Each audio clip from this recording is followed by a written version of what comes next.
Hi, my name's Luke, and today I'm going to talk about new leadership. First of all, a little bit about what I'm going to talk about. So I want to talk a little bit about the kind of people that I'm leading and the kind of organisations that I work within. And then I want to talk a little bit about how organisations can support those kinds of people and those kinds of environments. So a little bit about me. I'm an entrepreneur. I've started quite a few businesses. Squareweave is my current project, which is a web development company in Fitzroy. I helped start Our which is a social enterprise connecting citizens and decision makers. And I opened Grace about a year ago, which is a cafe based in Fitzroy. I'm also involved in quite a few side projects, including SideRacket, Clarity, and Right Now. So who are the people that I'm talking about when I talk about leadership? So at Squareweave, we're a web company, so mostly they're technicians. They're coders, they're designers, they're business people. They're people who translate business requirements into technical web requirements. They're often young, they're often well educated, and sometimes they can be opinionated. And so all of those things are really important because you get this combination of passion and technicality and new things coming up all the time, and so you have to work in a really flexible kind of environment.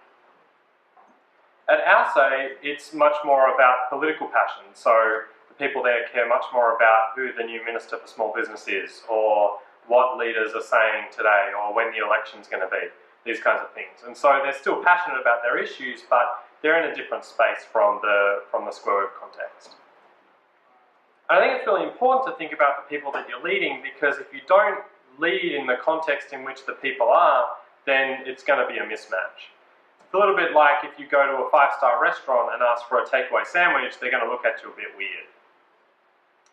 You also have to think of it a bit like doing projects in general. I mean, you would never start building an application and not think about the goals that you're trying to achieve. It's important that you start from the goals and then build the application or the project or the business around that, not the other way around.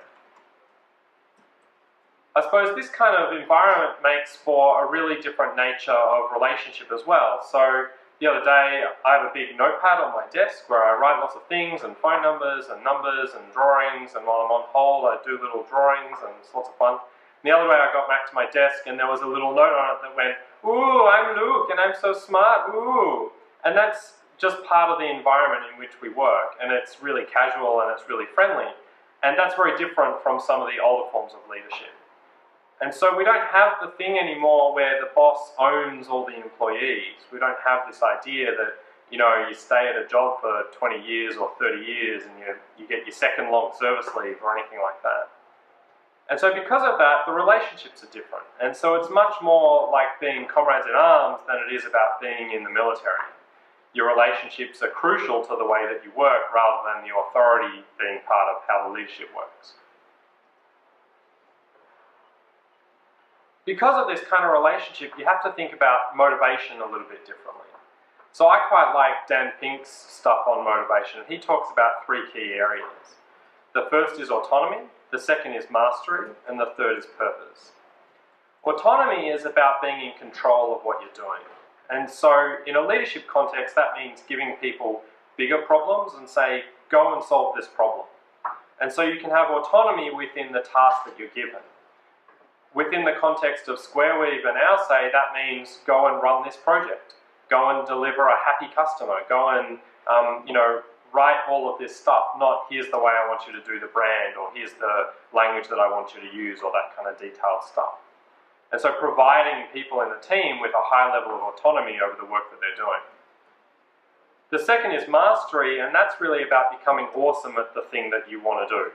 And so for the designers, that means being a top-notch designer. For the coders, that might mean knowing a lot of languages or frameworks.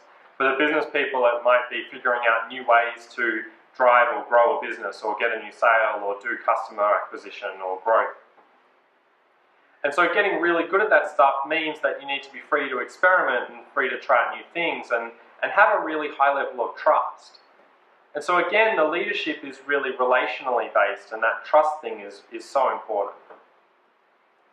The third thing that Dan talks about is purpose. And in a fairly flat organisation like Squareweave, purpose is embodied in a couple of things. Firstly, it's about the role that you have within a project team, and so delivering a project with your peers, and so delivering something that's bigger than just your code or your design.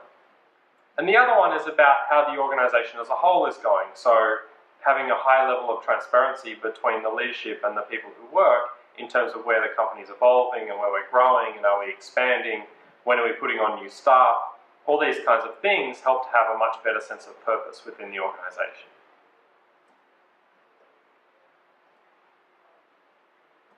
So if they're the people that you're leading, then how does an organisation relate to that?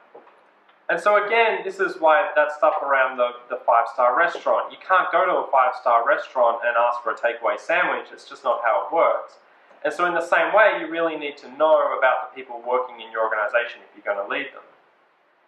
We do an exercise at SquareWeave called Banned Words, and often when we do a workshop or we start off a project or we do early stage design, whoever's running the workshop will put up a whole lot of words on the whiteboard that are banned words. And in the design context, this is often things like clean and simple and fast. And we put these up because nobody ever said they wanted a slow, ugly website, and so they don't have really strong meaning. And so you're trying to find ways to elucidate the meaning from the client in a really collaborative way instead of using these kinds of empty words. I think this means that you're seeing new ways of doing leadership within organisations. And so, as an example, you've got Valve, which is a video game company based in the States. And a couple of years ago, the new employee manual for Valve got released. And in it, there are a whole lot of drawings about different organisational charts as envisaged by employees. And so there's a sequence of 5 charts, and the first chart is a big long row with the CEO a little bit above. And the second one is a big long row with someone a little bit below. And the third one has a whole lot of people kind of separated around in a circle with connections between every single person. The fourth one's interesting because you've got clumps of people working together, sometimes closely and sometimes a bit further apart. And the fifth one is just a big clump of people with the new guy kind of just off to the side. And as interesting as the individual organisational charts are, I think what's really interesting is the fact that there can be so many different ways of perceiving the leadership within the organisation and the way that the structure works. And so you really need to have this flexibility and this opportunity to have new and different ways of thinking about leadership if you're going to do leadership in this context. So how do we do some of this stuff at SquareWeave? So there have been a few things that we've found really valuable in terms of having good leadership in SquareWeave that enables people rather than is authoritarian. So the first thing is that we try and set good boundaries but a high level of autonomy within those boundaries. So the boundary might be make the client happy or deliver the project.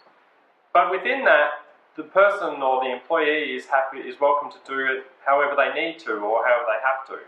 And so there are lots of things in place that they can use to accomplish that. We have lots of stuff around process and around different ways of doing design, but they're free to use the tools that they think will accomplish the job best.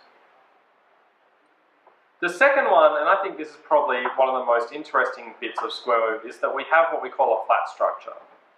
And so within our flat structure, what that means is that everyone inside SquareWeave is expected to lead on projects. And so no matter whether you're a coder, a designer, a director, a salesperson, any of those roles, you'll lead on a project at some point. And that's quite different from a lot of other organizations and agency organizations where you have kind of this filter of the client manager. And we believe this is really important because it actually allows the technicians to sit down face to face with the client and really understand their needs. But from a leadership point of view, it requires you to have a lot of trust in your team. It requires you to really trust that they're going to be able to deliver something great without a strong hierarchy. It also means that at various points you'll be above and below other people that you work with. And that's directors included. So on one project you might be the team lead, and so you'll go over to a designer and say, hey, I'd like this design done. And on another project someone might come up to you and say, look, I really need this technical stuff done later this week, is that okay? And so you'll have to deliver something to someone else. And sometimes that can be the same relationship. And so it forces you to work both above and below other people in that construct. Another one is we really are quite open to failure, but failing once. And so when we have failure inside SquareWeave, we really like to identify it and share it, because that's a real learning opportunity. That's a real opportunity for everyone inside the organization to understand the things that came before that, the things that were a part of that, the lessons learned, so that we don't make it again. And that way we can be really open about failure the first time and try and make sure that it never happens again. And the last one is around having regular reviews and a really high level of transparency around that as well. So lots of organisations will do 360-degree reviews. But I think one of the things that makes Square a bit different and the leadership style a bit different is that we're quite transparent about everyone's goals. And so everyone can support anybody else. And so you get this environment where people are always working to deliver projects, but also working to deliver each other's individual goals. One of the interesting things about some of these things that we've adopted at Square is none of them are authoritarian. None of them require, a boss up the top and subordinates below. And I think it's related to the idea of herding cats, but instead of herding cats and trying to make them do things that maybe they don't necessarily want to do, instead you're providing an environment in which they can do great things and just have a good time. And so have a good time and deliver work at the same time. And so really for us, leadership is about creating an environment where work can be done really easily and enjoyably and personally satisfying, rather than a distribution of command and having different levels of authority. So today I've spoken a little bit about the kind of people that we work with inside Square and OurSay and the nature of them and why it's important to really make sure that your leadership structures are relevant to the people. I've spoken a little bit about motivation and the kind of things that we think motivate people in those environments. And then we've spoken a little bit about the environment that we try and foster within Square to make leadership work in a really flat way. Thanks for your time.